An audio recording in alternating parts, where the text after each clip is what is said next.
యేసయ్యా స్తోత్రాలయ్యా నా దైవము నీవయ్యా. శుభోదయం. క్రీస్తు యేసునందు ప్రియమైన దేవుని బిడ్డలారా, మన రక్షకుడైన యేసుక్రీస్తు యొక్క పరిశుద్ధ నామములో మీ అందరికీ ఉదయకాల శుభాలు తెలియజేస్తున్నాను.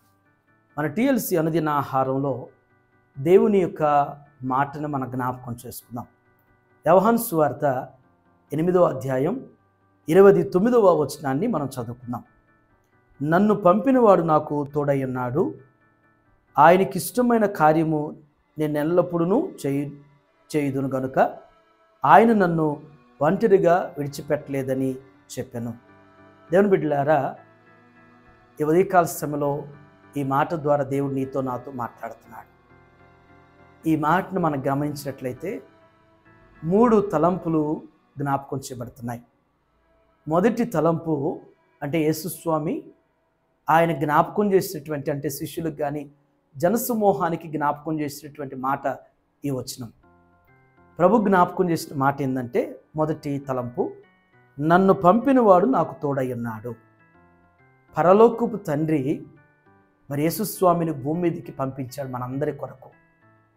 యేసుస్వామి అంటున్న మాట ఏంటంటే, నన్ను పంపినటువంటి నా తండ్రి నాకు తోడై ఉన్నాడు అంటున్నాడు. తండ్రి కుమారుడైనటువంటి క్రీస్తుకి తోడుగా ఎలా ఉన్నాడో, కుమారుడైన క్రీస్తు ఈ దినం నీకు నాకు తోడుగా ఉన్నాడు.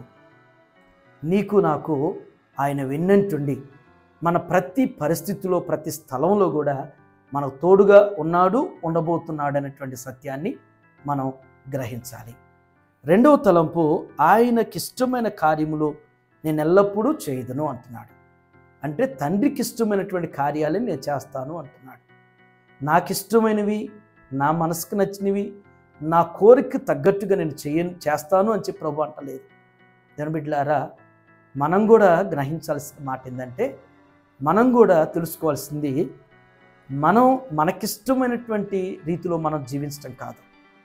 మనకి కోరిక తగ్గట్టుగా, మన తలంపులకు తగ్గట్టుగా, మన ఆలోచనలు తగ్గట్టుగా కాదు, కానీ దేవునికి ఇష్టమైనటువంటి పనులు చేసేవారుగా, దేవునికి ఇష్టమైనటువంటి నిర్ణయాలు చేసేవారుగా, మనం చేసే పనుల ద్వారా దేవునికి మహిమ తెచ్చేటువంటి పనులు. అంటే భూ సంబంధమైనవి ఉన్నాయి, పర సంబంధమైనవి ఉన్నాయి. భూ సంబంధమైన వాటిలో మనకు లాభం ఉంటుంది, పర సంబంధమైన వాటిలో ప్రభువుకి మహిమ ఉంటుంది. రెండింటిని బ్యాలెన్స్ చేసుకోవాలి విశ్వాసి. ఎందుకంటే మనకు ఇవ్వబడినటువంటి కుటుంబాలకు న్యాయం చేసేటువంటి వారుగా భూ సంబంధమైన పనులు చేయాలి. అట్ ద సేమ్ టైం పరలోక తండ్రికి కూడా మరి ఆయన పనులు కూడా, ఆయన సంఘ కార్యక్రమాల్లో కూడా నీవు నేను పాలుభోగస్తులుగా పనిచేయాలి. మూడవ తలంపు, ఆయన నన్ను ఒంటరిగా విడిచిపెట్టలేదు. తండ్రి అయినటువంటి దేవుడు కుమారుడిని క్రీస్తును ఒంటరిగా విడిచిపెట్టలేదు. ఈ దినం కుమారుడిని క్రీస్తు మనల్ని ఒంటరిగా విడిచిపెట్టడు. మనుషులు విడిచిపెడతారు, బంధాలు విడిచిపెడతాయి, భర్తలు విడిచిపెడతారు, భార్యలు విడిచిపెడతారు, తల్లిదండ్రులు బిడ్డలు విడిచిపెడతారేమో, కానీ ఎప్పుడు విడవనటువంటి దేవుడు మనం నమ్మినటువంటి దేవుడు.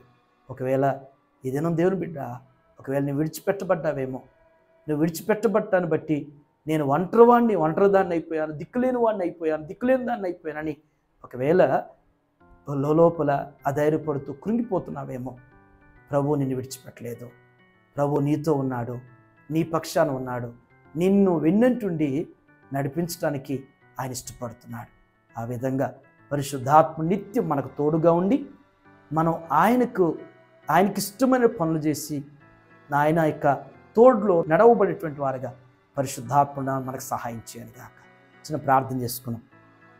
శాశ్వతమైన ప్రేమతో ప్రేమిస్తుడు మా ఇళ్ళను క్షణ కృప చూపుతున్న దయగల మా ప్రభువా, మీ పరిశుద్ధమైన పాదాలకు వందనాలు. ఈ ఉదయం నా తండ్రి, శ్రేష్టమైన తలంపుల ద్వారా నాతో మాత్రం మీరు మాట్లాడారు.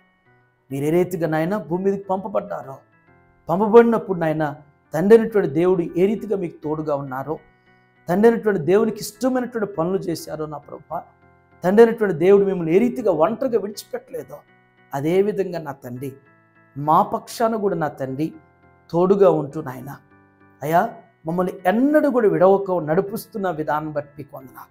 మేము కూడా నా తండ్రి దేవా మీకు ఇష్టమైనటువంటివి మీ చిత్తమైనటువంటివి, మీకు మహిమకరమైనటువంటి జీవితం జీవించేవారుగా మమ్మల్ని మీరు బలపరచండి, నడిపించమని ప్రార్థన చేస్తాను.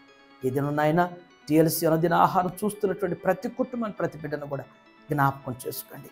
ఈ మాటల చేత వారిని మీరు బలపరిచిన ఆయన, వారికి మీరు తోడుగా ఉండి నాయన, మీకు ఇష్టమైనటువంటి కార్యాలు చేసి అయ్యా వారి ఒంటరితనంలో కృంగిపోక మీ ద్వారా ధైర్యపరచబడుతూ నడిపించబడగల కృపద ఇచ్చేమని యేసు నామములో ఈ ప్రార్థన మీకు సమర్పించున్నాను తండ్రి.